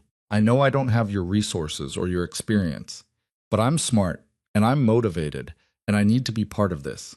Because if I'm not, if I just hide in this beautiful house while you fight my battles, then I'm still letting someone else control my life. And I'm done with that. Mateo set down his glass, his dark eyes locked on hers. You have no idea what you're asking for. Then tell me, show me. But don't shut me out. He was silent for a long time, and Ava could see the conflict playing out behind his eyes. The desire to protect her warring with something else. Something that looked almost like respect. All right, he said finally. But you do exactly what I tell you when I tell you. No arguments, no improvising. Bellini's people are professionals. One mistake, and you're dead. Can you live with those terms? Yes. Then starting tomorrow, Vincent will begin training you. Basic self-defense, situational awareness, how to recognize threats. You're going to learn how to protect yourself. And then we'll see. Mateo picked up his whiskey, drained it. But understand something, Ava. Once you're part of this, there's no going back. You'll see things, do things that will change you. Are you sure that's what you want? Ava thought about the girl she'd been a week ago. Scared, trapped, invisible. That girl was gone. Burned away by fire and fear and the strange, fierce determination that had been growing inside her since the moment she'd asked a stranger for help. I'm sure, she said. Mateo nodded slowly. Then tomorrow we start. The next 2 weeks passed in a blur of activity and transformation. Vincent proved to be a patient but demanding teacher, drilling Ava on defensive techniques until her muscles ached and her reflexes became sharp. He taught her how to read a room, how to spot exits and threats, how to move through crowds without drawing attention. The goal isn't to make you a fighter, Vincent explained during one session, demonstrating how to break a wrist. It's to make you aware, so if something goes wrong, you have options. Ava absorbed it all like a sponge, driven by equal parts determination and fear. Mia joined some of the sessions, recovering quickly from her ordeal with the resilience that had made her Ava's best friend in the first place. Meanwhile, Matteo's operation against Bellini moved forward with ruthless efficiency. Buildings mysteriously caught fire in the middle of the night. Shipments disappeared en route to their destinations. People who'd been loyal to Bellini for years suddenly found themselves arrested on charges that had been building in secret for months. Ava watched it all unfold from the safety of the estate, tracking the moves on Matteo's maps like pieces on a chessboard. And slowly, she began to understand the scope of what he'd built. Not just wealth and influence, but a network of allies and information that rivaled anything Bellini had. "You're not just a businessman, are you?" she asked him one evening, finding him alone in his study. Matteo looked up from the papers he'd been reviewing. "What do you think I am? I think you walk in two worlds. The legitimate one, where you own hotels and invest in real estate. And the other one, where you do whatever it takes to protect the people you care about. Does that bother you?" Ava considered the question. A month ago, it would have terrified her. But she'd seen what Matteo did with his power, how he used it to shield the vulnerable, to punish the predators, to create consequences for men who thought themselves untouchable. "No," she said. "It doesn't bother me. I think maybe it should, but it doesn't." Something shifted in Matteo's expression, a warmth breaking through the usual control. "You've changed since that night at the restaurant." I had to. She moved closer, drawn by something she couldn't quite name. "The girl I was before. She couldn't survive in this world. So, I became someone else. And who are you now?" Ava met his eyes, saw herself reflected there. Stronger, sharper, no longer afraid. "I'm still figuring that out." The air between them felt charged, heavy with unspoken things. Matteo stood slowly, closing the distance until they were only inches apart. "Ava," he said quietly, "this thing between us." I know she did know. She had felt it building for days. This pull that had nothing to do with gratitude or protection and everything to do with the way he looked at her. Like she was brave instead of broken. I can't promise you normal. Matteo continued, his voice rough. "I can't promise you safe. My life is complicated, dangerous. I don't want normal." The words came out fierce, certain. I tried normal. Normal was Tyler convincing me I was worthless. This is the first time in years I felt like I matter. Matteo's hand came up to cup her face, his thumb tracing her cheekbone with unexpected gentleness. "You matter more than you know." She kissed him before she could think better of it, and he responded immediately, his arms coming around her, pulling her close. The kiss was fire and need, and the collision of two people who'd been orbiting each other for weeks, finally giving into gravity. When they broke apart, both breathing hard, Matteo rested his forehead against hers. "This complicates things," he murmured. "Everything about us is already complicated." She laughed, a real laugh that transformed his face, made him look younger. Fair point. They stood there for a moment, wrapped in each other, the world outside forgotten. But reality had a way of intruding. Matteo's phone buzzed with a message that made his expression harden. "What is it?" Ava asked. "Bellini." Matteo's jaw tightened as he read. "He's moving his base of operations. Going underground. Is that bad?" "It means he's scared. And scared animals are the most dangerous kind." He looked at her, conflict clear in his eyes. "I need to go. There's a meeting with some contacts who can help us track him. I'm coming with you, Ava. You said I could be part of this. So let me be part of it." Matteo studied her face, then nodded slowly. "All right, but you stay close to me, and if I tell you to run, you run. Understood?" "Understood." They left an hour later. Vincent driving while Matteo briefed Ava on who they were meeting, a former associate of Bellini's who'd grown tired of the violence and wanted out. The meeting was set at a small bar in a neighborhood that had seen better days. The kind of place where people minded their own business and didn't ask questions. Ava felt her pulse quicken as they entered, her training kicking in automatically. Exits marked, potential threats assessed, hands ready to move if necessary. The bar was dimly lit and sparsely populated. They were meeting sat alone in a corner booth, hunched over a beer. Franco, Matteo said, sliding into the booth across from him. Ava sat beside Matteo, hyper-aware of every sound, every movement. Franco was older, weathered, with the kind of eyes that had seen too much. Romano, you've got balls showing up here. You called the meeting because I'm done with Bellini's, but that doesn't mean I want to end up dead. Franco's gaze shifted to Ava. Who's she? Someone Bellini tried to hurt, Matteo said simply. She's with me. Franco grunted, took a long pull of his beer. Bellini is losing his mind. Ever since you started hitting his operations, he's been paranoid, violent, killed 2 of his own guys for looking at him wrong. Where is he? That's the thing. I don't know. He's moved locations 3 times in the past week. Only his inner circle knows where he is at any given time. Franco leaned forward. But I know where he's going to be tomorrow night. Matteo's eyes sharpened. Where? There's a shipment coming in. Big one. Weapons, drugs, enough product to keep him running for 6 months. He's personally overseeing it because he doesn't trust anyone anymore. It's happening at the old Riverside docks. Warehouse 12, midnight. He'll have 20 guys with him. Maybe more. It's your best shot at getting to him. Or your best shot at setting me up, Matteo said calmly. Franco's expression darkened. You think I'd risk my neck for Bellini after what he did to my nephew? The kid was just a driver. And Bellini had him executed for being 5 minutes late. He pushed a folder across the table. Everything you need is in there. Floor plans, guard rotations, entry points. Do what you want with it. But if you're going after him, tomorrow's your chance.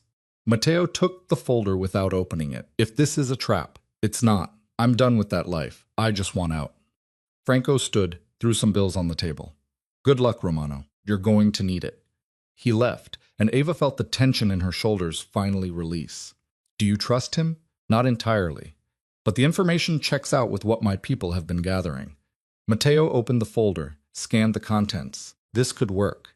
Or it could be exactly what Bellini wants, Vincent said, from where he'd been standing guard near the door. You walk into that warehouse. You might not walk out.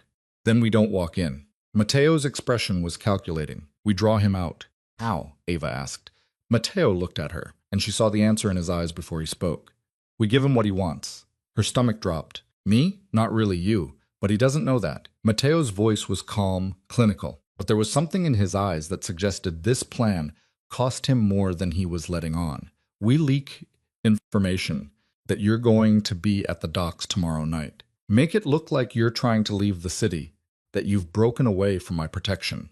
Bellini won't be able to resist. He'll come himself, bring his people. And when he does, we end it. Vincent finished. Ava's heart hammered. And when he figures out it's not really me, you'll be miles away. Safe with guards I trust. We'll use another decoy. Someone trained. Someone who knows the risks. Matteo's hand found hers under the table, squeezed gently. I won't put you in danger. Not again. She wanted to argue, to insist she could handle it. But she also knew her limitations. She'd learned to defend herself, but she wasn't ready for a war. Okay, she said, but I want to be on comms. I want to hear everything that's happening. Matteo hesitated, then nodded. Fair enough. They left the bar and drove back to the estate in tense silence, each of them processing what was coming. Tomorrow night would end this, one way or another. Either Bellini would fall, or Matteo would, and Ava refused to consider the second possibility. Back at the estate, she found Mia in the library, curled up with a book, but clearly not reading. She looked up when Ava entered, and the question was clear in her eyes. Tomorrow, Ava said simply. It happens tomorrow. Mia set the book aside. Are you scared? Terrified. Good. That means you're smart. Mia stood, crossed to where Ava stood. But you're also the bravest person I know. And Matteo, he's not going to let anything happen to you.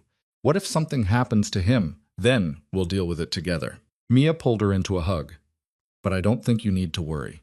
That man is scary competent, and he cares about you. I see the way he looks at you.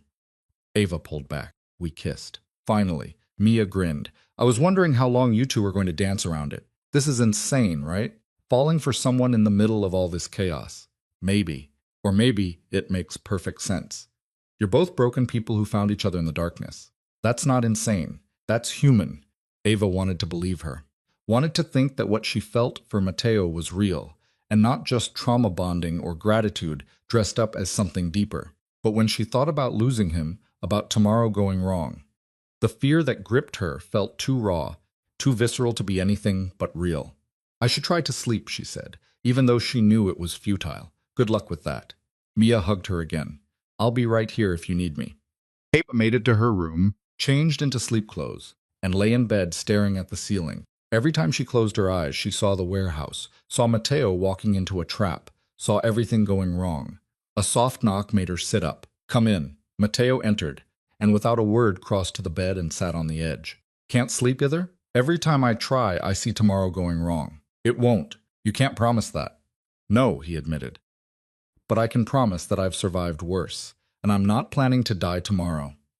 Ava reached for his hand, laced her fingers through his. What happened with your sister? Did you ever find the man who killed her? Mateo's expression went distant, dark.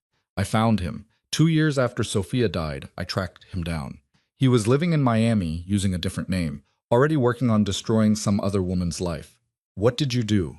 I made sure he could never hurt anyone again. The words were soft but absolute, leaving no doubt about what he meant. Ava should have been horrified. Instead, she felt a fierce satisfaction. Good. Mateo looked at her, something like surprise in his eyes. You mean that? Yes. Some people don't deserve second chances. He pulled her close, and she went willingly, curling into his side, feeling safe in a way she'd never felt with Tyler, in a way she wasn't sure she'd ever felt before. Stay, she whispered, just for tonight. Mateo didn't answer with words. He simply held her tighter, and together they lay in the darkness. Two people bound by violence and survival, and something that felt dangerously close to love, waiting for the dawn that would bring either freedom or devastation. Ava woke to find Mateo already gone, the space beside her cold, and for a moment panic seized her chest. Then she saw the note on the pillow, his handwriting sharp and efficient. Had to start preparations early. Vincent will bring you to the safe house by noon. Trust me, we'll end this today. M. She pressed the note to her chest, trying to slow her racing heart. Today. Everything came down to today. By the time she showered and dressed, the estate was buzzing with controlled chaos. Men she didn't recognize moved through the halls carrying equipment, speaking in low voices into phones and radios. Vincent found her in the kitchen, where Helen had laid out breakfast that Ava couldn't imagine eating. Ready? Vincent asked, his expression all business, as I'll ever be. Mia appeared in the doorway, already dressed, her face set with determination. I'm coming too. Mia, Ava started. Don't. Mia's tone left no room for argument. You're my best friend. I'm not sitting this one out. Vincent looked between them, then shrugged. Fine. But you both follow my instructions to the letter. No heroics, no improvising. Clear? They nodded in unison. The safe house turned out to be a nondescript apartment in a building 40 minutes from the docks, chosen specifically for its distance from the action and its multiple exit routes. Vincent settled them in the main room, where a bank of monitors showed camera feeds from various angles around the warehouse district.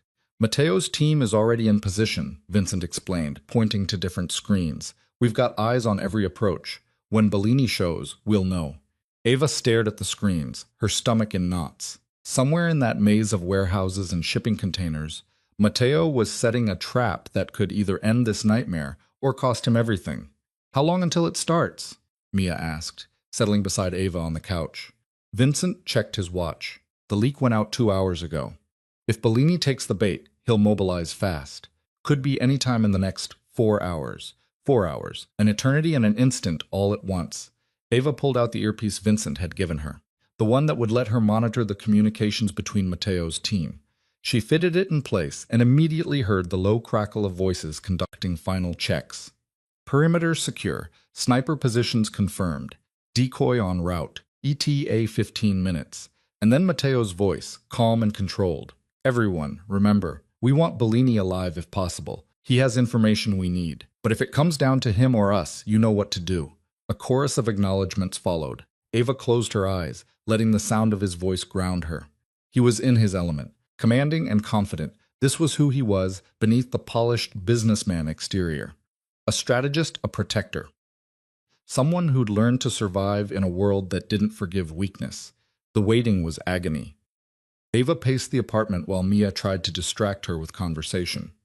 Vincent monitored the feeds with the focus of a hawk. Minutes crawled by like hours. Then, at 3:47 in the afternoon, everything changed. Movement on the east perimeter. One of Mateo's men reported over the comms. Multiple vehicles approaching. Count 6. No, 7 SUVs. Ava's heart jumped into her throat. She moved to the monitors, watching as the vehicles came into view, black and sleek and moving with purpose. That's them, Vincent said quietly. Bellini's convoy. On screen, the SUVs pulled up to Warehouse 12, and men poured out. Easily 20 of them. All armed, all moving with military precision. And in the center of the group, protected on all sides, was a man Ava recognized from the photos Matteo Taiso had shown her, Rocco Bellini. He was younger than she'd expected. Maybe 50, with silver-streaked hair and the kind of face that might have been handsome if it wasn't twisted with cruelty. He moved like someone who'd never known fear, who'd built an empire on the backs of broken people and never lost a night's sleep over it. Matteo, you seeing this? Vincent spoke into his own comms. Copy that. Matteo's voice was steady. Let them get inside. We want them contained. Ava watched as Bellini's men swept the warehouse, securing positions, setting up a perimeter. They were professionals, careful and thorough, but Matteo had known they would be. That's why his own people were hidden in places they'd never think to look, in the rafters, behind false walls, in positions that had been prepared days in advance. The decoy arrived in a separate car, a woman who matched Ava's height and build, wearing similar clothes and a wig. Even on the grainy security footage, the resemblance was uncanny. She moved toward the warehouse entrance, playing her part perfectly. Nervous, looking over her shoulder. Exactly how Ava would have looked if she'd really been trying to run. She's good, Mia murmured. She's an undercover cop, Vincent said. Works with Matteo sometimes when their interests align. She knows what she's doing. Bellini emerged from the warehouse, flanked by guards. And even through the camera feed, Ava could see the predatory satisfaction on his face. He'd taken the bait completely. There you are. Bellini's voice came through the comms, picked up by the wire the decoy was wearing. The girl who's caused me so much trouble. I just want to leave, the decoy said, her voice shaking convincingly. Please, I'll disappear. You'll never hear from me again. Oh, I know I won't. Bellini moved closer. Because you're not going anywhere. Did you really think Romano could protect you? That he cared about anything other than using you to get to me? He saved me from Tyler. Tyler was a mistake. Sloppy, emotional, weak. I should never have worked with him. But you, your leverage. And once Romano knows I have you, he'll come running. And then I'll kill you both and feed your bodies to the lake. On the monitors, Ava saw Matteo's men shifting into position, tightening the circle. But Bellini had positioned his own people strategically too, creating overlapping fields of fire that would make a frontal assault suicide. Matteo, it's a trap, Ava said urgently into her comms, knowing he could hear her, even if he couldn't respond directly. He's expecting you to make a move. I know, Matteo's voice came back, calm as ever. Which is why we're not giving him what he expects. Before Ava could ask what that meant, the sound of helicopters filled the air. Not Matteo's people. Police helicopters circling overhead, spotlights cutting through the growing darkness. Federal agents. A voice boomed over a loudspeaker. You are surrounded. Drop your weapons and come out with your hands up. Bellini's head snapped up, confusion and rage warring on his face. What the hell? On the monitors, Ava saw police vehicles blocking every exit, SWAT teams taking positions. Coordinated operation that had clearly been planned for months. Matteo, what did you do? Vincent asked, surprised for the first time since Ava had met him. What I should have done years ago, Matteo's voice came through. I gave the feds everything they needed to take Bellini down legally. Financial records, witness testimonies, evidence of every crime he's committed for the past decade. They've been building a case for months.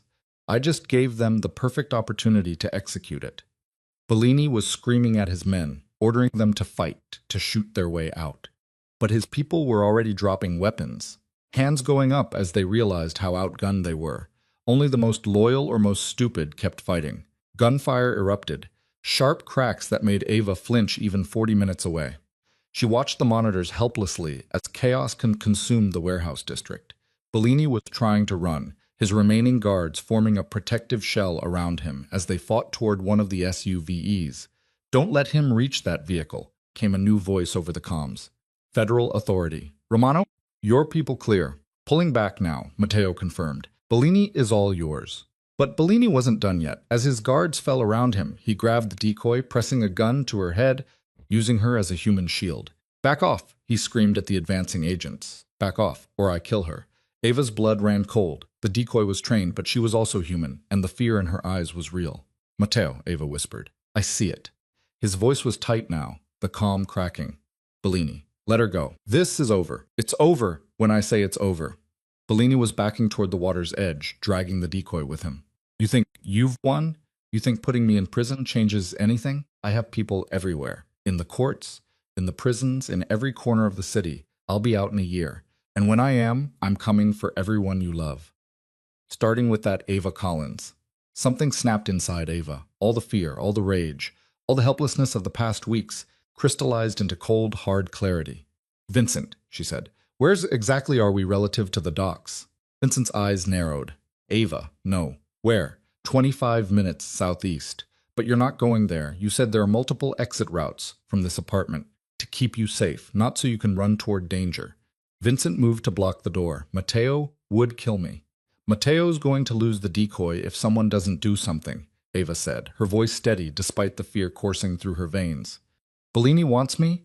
Fine. Let's give him what he wants." "Absolutely not," Mia said, grabbing Ava's arm. "Have you lost your mind?" "Maybe." Ava looked at her best friend. She saw the fear there, but also something else. Trust. "But I'm done hiding. I'm done letting other people fight my battles. This is different from self-defense training," Vincent said. "This is a war zone. Then teach me what I need to know fast." Ava's eyes were fierce. "Because I'm going with or without your help, but I'd rather go with it." Vincent and Mia exchanged a look. A whole conversation happening in silence. Then Vincent swore under his breath and grabbed his phone. "Matteo's going to kill me," he muttered, typing rapidly. "But you're right. Bellini wants you bad enough to give up his leverage if he thinks he can get the real thing." He looked up at Ava. "You wear a wire, you wear a vest, and you do exactly what I tell you. And the second things go sideways, you run? Deal?" "Deal." 10 minutes later, Ava was suited up in a bulletproof vest that felt too heavy and too thin all at once, a wire taped to her skin, an earpiece connecting her to Matteo's team. Mia had insisted on coming too, and Vincent had given up trying to argue with either of them. "I've got a decoy of my own," Vincent said, still working his phone. "Someone who can move the car close enough to make Bellini think you're approaching without exposing you too early. When he releases the cop to grab you instead, that's when we move, and if he doesn't release her, then we improvise." Vincent met her eyes. Last chance to back out. Not a chance. The drive to the docks was the longest 20 minutes of Ava's life. She could hear Matteo over the comms, negotiating with Bellini, trying to talk him down. But Bellini wasn't listening. He was too far gone, too desperate, too convinced that violence was the only language that mattered. "Federal agents are getting antsy," someone reported. "They're talking about taking the shot." "Negative," Matteo said sharply. "Too risky with the hostage." "Then what's the play?" Before Matteo could answer, Vincent's voice cut in. "The play is already in motion." "Matteo, I'm sorry," but she insisted. A long, terrible pause. Then Matteo's voice barely controlled. "Vincent, tell me you didn't." She made a compelling argument. "Where is she?" 2 minutes out. Ava could hear Matteo breathing hard over the comms. She could practically feel his rage and fear. "Ava. Ava, if you can hear me, turn around now." She pressed the button Vincent had shown her, opening her mic. "I'm not turning around. God damn it. He wants me, Matteo. So, let's end this once and for all." Another long silence. Then quietly. "If anything happens to you." "It won't, because you're going to make sure it doesn't." She tried to sound more confident than she felt. "I trust you." The car pulled up to a position Vincent had scouted earlier. Close enough to be visible, but far enough to give Ava a chance if things went wrong. She could see the warehouse now, the flashing lights of police vehicles, the dark water of the lake beyond, and in the center of it all, Rocco Bellini, still holding the decoy at gunpoint. "Vincent, get ready to move her in," Matteo said, his voice all business now, emotion locked away. "On my signal." Ava's door opened, and she stepped out into the cold night air. Spotlights swung toward her, and suddenly she was illuminated, exposed, every eye on her. Bellini's head snapped toward her. And even from this distance, she saw the recognition, the triumph on his face. "There she is," he crowed. "The real Ava Collins." "Come here, sweetheart. Let's talk." "Let the woman go first," Ava called back, her voice stronger than she'd expected. "You're not in a position to negotiate. Neither are you. You're surrounded, Bellini. It's over. But if you let her go, maybe I can convince the feds to go easy on you, Bellini laughed. A sound devoid of humor. You think I care about prison? I've been arrested before. I always get out. But you cost me money, reputation, respect. You turned Romano against me. Gave him the ammunition he needed to destroy everything I built. So, no, I'm not letting anyone go. You want to save her? Come here now. Ava looked at Vincent, who nodded grimly. This was it. She started walking. Every step felt like miles. She could hear Matteo over the comms giving instructions to his team, positioning them for whatever play he had planned. Federal agents held their positions, fingers on triggers, waiting. That's far enough, Bellini said when she was 20 feet away. Take off the vest. Ava's hands went to the straps, but Matteo's voice stopped her. Don't, Ava. Don't take off the vest. He'll shoot the decoy, Ava said quietly. He's going to shoot someone anyway. Don't make it easier for him. Bellini's grip on the decoy tightened. I said, take it off. No, the word came out before I could second-guess it. You want me? Fine. But I'm not making it easy. Shoot me if you want, but that vest stays on. Something flickered in Bellini's eyes. Surprise, maybe. Or respect. You've got spine. I can see why Romano likes you. Let her go, Bellini. Matteo's voice came from somewhere in the darkness, amplified but directionless. This is between you and me. It always has been. Then show yourself, Romano. Stop hiding in the shadows like a coward. Not until you release the hostage. A standoff. Seconds ticked by, feeling like hours. Ava could see the calculations running behind Bellini's eyes. The desperation of a man who'd run out of options. Then everything happened at once. The decoy went limp suddenly, dead weight in Bellini's arms, using a technique Ava recognized from her training. Bellini's grip loosened for just a second, and the decoy twisted free, dropping and rolling away. Bellini's gun swung toward Ava. She dove sideways as the shot rang out. She felt the impact against the vest like a sledgehammer to her chest. Pain exploded through her ribs, but the vest held. More shots from every direction. Federal agents moved in, Matteo's team converging. Ava hit the ground hard, the breath knocked from her lungs. Through the chaos, she saw Matteo emerge from behind a shipping container, moving with lethal purpose toward Bellini. Two of Bellini's remaining guards tried to intercept him, and Matteo put them down with brutal efficiency, each movement precise and controlled. Bellini was backing toward the water's edge, still firing wildly, hitting nothing. His face was twisted with rage and fear. The mask of control finally shattered. This isn't over, he screamed. It's never over. Yes, Matteo said, closing the distance. It is. He hit Bellini with a tackle that sent them both to the ground. The guns skittering away. They fought like animals, all pretense of civility gone. Just two men trying to destroy each other.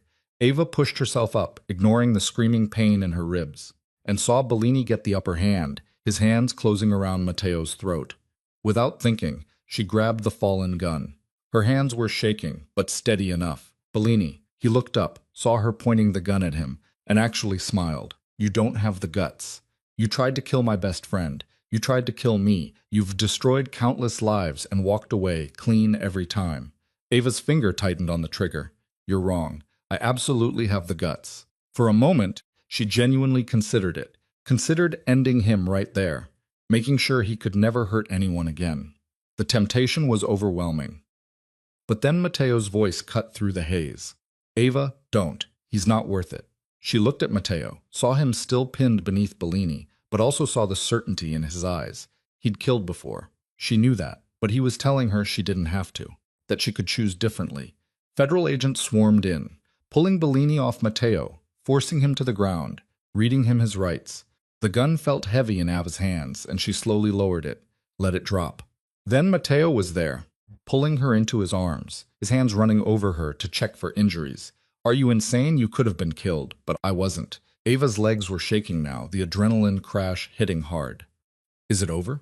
Really over? Yeah. Matteo held her tighter. It's over. Around them, police were securing the scene. Paramedics rushing to check casualties.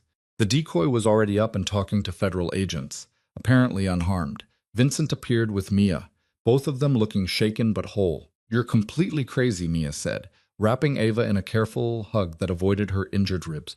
But I've never been more proud of you. An FBI agent approached, a woman in her 50s with sharp eyes and an air of authority. Miss Collins, I'm Special Agent Rebecca Morrison. I need to get your statement. Can it wait until morning? Mateo asked, his arms still around Ava. She's been through enough tonight. Agent Morrison studied them both, then nodded. Tomorrow, 10 a.m., my office. She handed Mateo a card.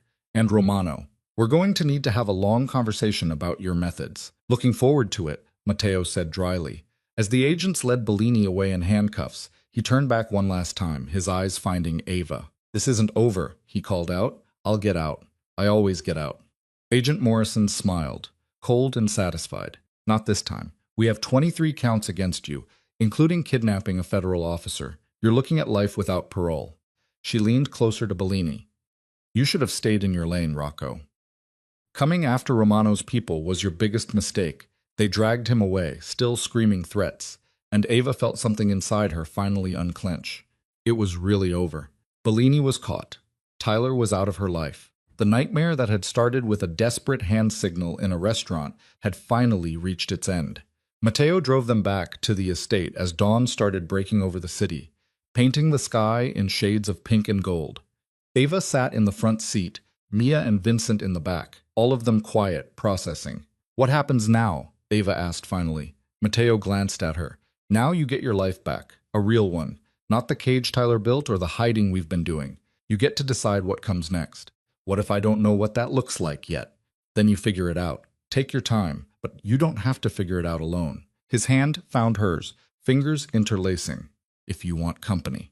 Ava looked at their joined hands, thought about everything they'd been through, everything they'd survived. A month ago, she'd been invisible, trapped, drowning. Now she was something else entirely. Stronger, sharper, changed in ways both terrible and necessary. I'd like that, she said quietly. Company. The next few weeks passed in a blur of statements and depositions, legal proceedings and media coverage. Bellini's arrest made national news.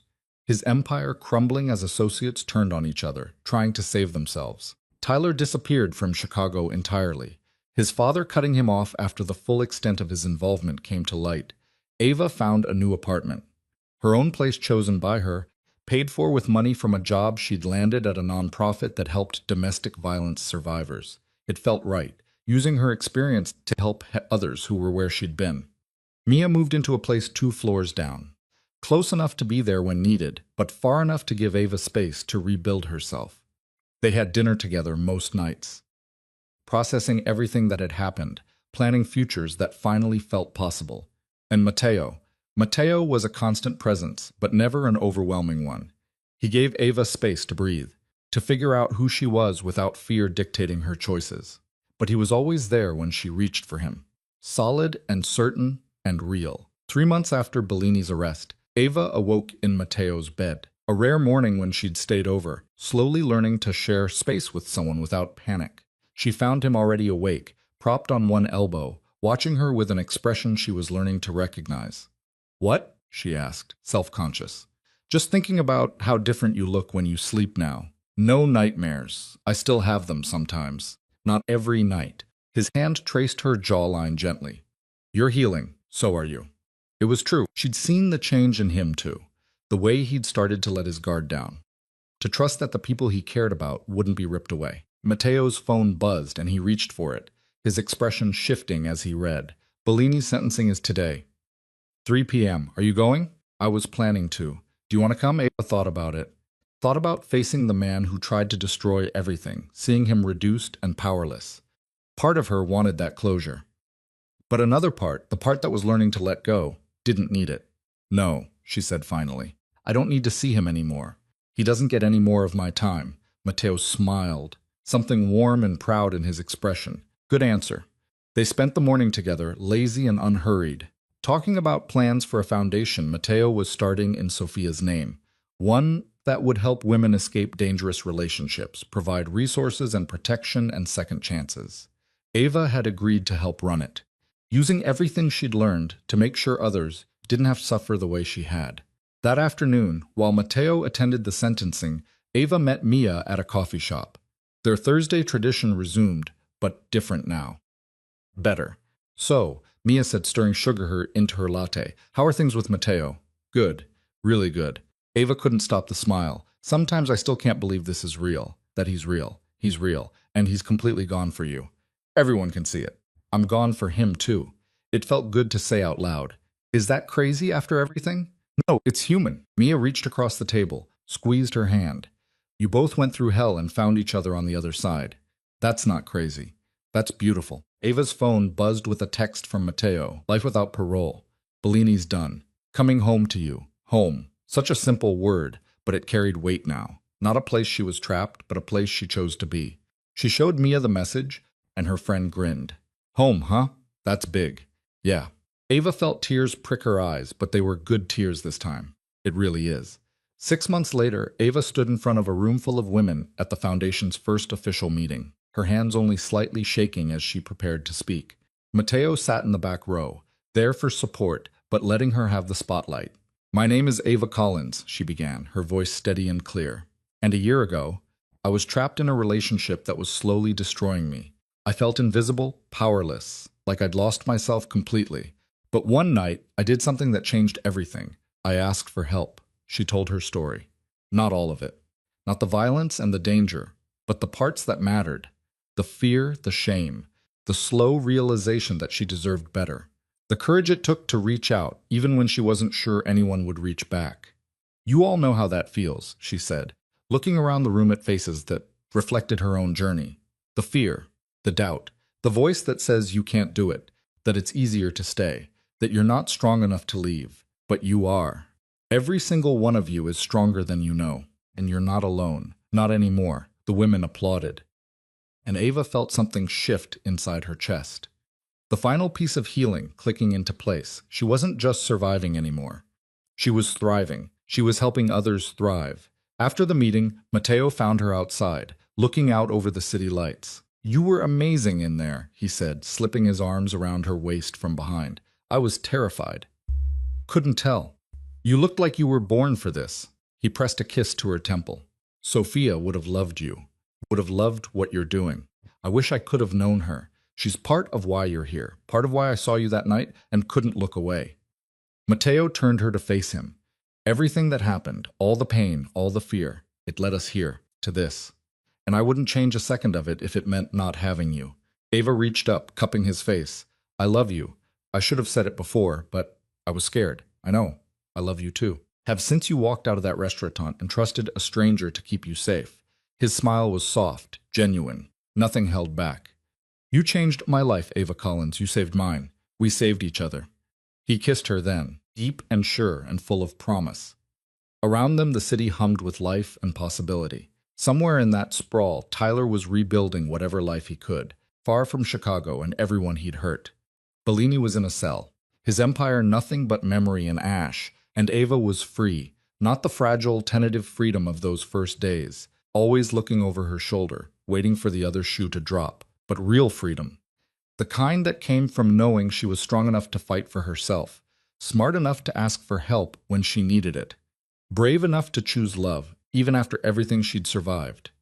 She pulled back from the kiss, looked into Matteo's dark eyes, and saw her future reflected there, not perfect, not without challenges, but real and hers and chosen freely. "Take me home," she said, always.